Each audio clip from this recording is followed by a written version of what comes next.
Hello दोस्तों, स्वागत है आपका अपने इस YouTube channel my YT teacher पर। तो दोस्तों, कैसे हैं आप लोग? उम्मीद करता हूं कि अच्छे ही होंगे। दोस्तों, आज के इस वीडियो में हम लोग दादा साहब फाल्के पुरस्कार के बारे में पढ़ने वाले हैं, जो कि किसी भी एग्जाम के दृष्टिकोण से काफ़ी महत्वपूर्ण होगा। और हाँ, वीडियो के लास्ट में दादा साहब फाल्के पुरस्कार से किस किस प्रकार से प्रश्न बन सकते हैं, इसको भी कवर किया गया है। तो दोस्तों, वीडियो को लास्ट तक जरूर देखिएगा। चलिए वीडियो को बिना किसी देरी किए शुरू करते हैं। तो सबसे पहले दादा साहब फाल्के पुरस्कार के बारे में जान लेते हैं। दादा साहब फाल्के पुरस्कार भारत सरकार के तरफ से दिया जाने वाला एक वार्षिक पुरस्कार है। यह पुरस्कार भारतीय सिनेमा और उसके विकास हेतु उत्कृष्ट योगदान देने वाले व्यक्तियों को दिया जाता है। अगला पॉइंट है, इस पुरस्कार की शुरुआत 1969 में हुई थी।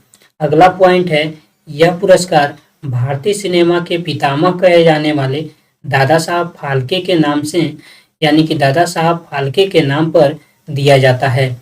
अगला पॉइंट है कि दादा साहब फाल्के यानी कि दादा साहब फाल्के का पूरा नाम धुंधीराज गोविंद फाल्के है। अगला पॉइंट है, इस पुरस्कार के अंतर्गत विजेता को 10 लाख रुपए नगद, स्वर्ण कमल और एक साल प्रदान किया जाता है। अगला पॉइंट है कि पहला पुरस्कार जो है यानी कि जो दादा साहब फाल्के पुरस्कार है, वो पहला किसको दिया गया था? तो 1969 में देविका रानी को दिया गया था। अगला है 50वां पुरस्कार, यानी कि जो 50वां पुरस्कार है वो अमिताभ बच्चन को 2018 के लिए दिया गया था। अगला है 51वां पुरस्कार, जो कि 51वां पुरस्कार किसको दिया गया है? हाल ही में 2021 में ही दिया गया है और रजनीकांत को दिया गया है और 2019 के लिए दिया गया है। इसको आप लोग इम्पोर्टेंट करके याद रखेंगे कि रजनीकांत को 2019 के लिए दिया गया है, लेकिन अब यह कब दिया गया है? 2021 में दिया गया है।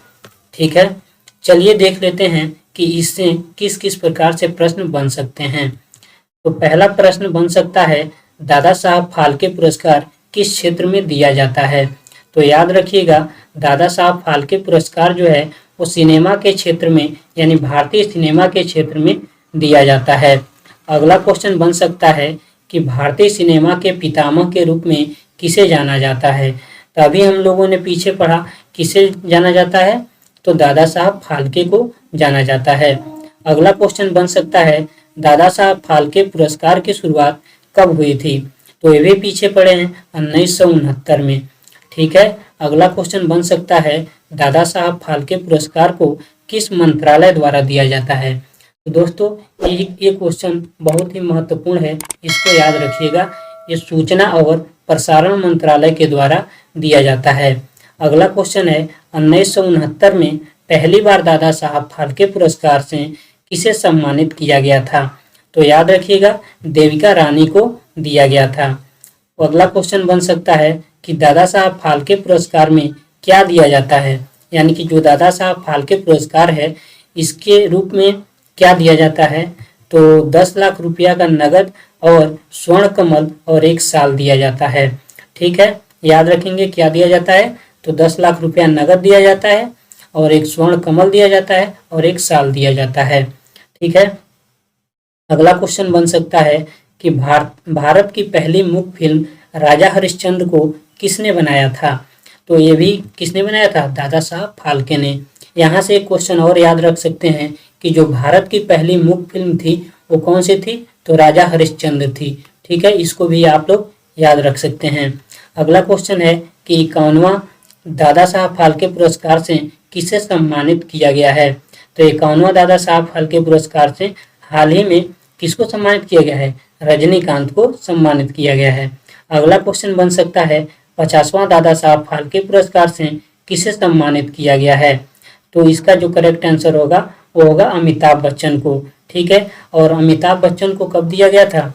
2019 में दिया गया था, लेकिन 2018 के लिए दिया गया था और रजनीकांत को 2019 के लिए दिया गया है। ठीक है, अगला क्वेश्चन बन सकता है कि 2021 में 51वां दादा साहब फाल्के पुरस्कार किस वर्ष के लिए प्रदान किया गया है। तो किस वर्ष के लिए प्रदान किया गया है? 2019 के लिए। इसको भी आप लोग याद रखेंगे। अगला क्वेश्चन है, दादा साहब फाल्के का पूरा नाम क्या है? तो दादा साहब फाल्के का अभी हम लोगों ने पीछे पढ़ा है, क्या नाम है? धुंधीराज गोविंद फाल्के। तो दोस्तों, उम्मीद करता हूँ कि आपको ये वीडियो अच्छा लगा होगा। अगर अच्छा लगा होगा तो एक लाइक कर दीजिएगा और दोस्तों के साथ शेयर जरूर कीजिएगा। और हाँ, यदि आप चैनल पे नए हैं तो चैनल को सब्सक्राइब कीजिएगा और बेल आइकन को जरूर प्रेस कीजिएगा। धन्यवाद।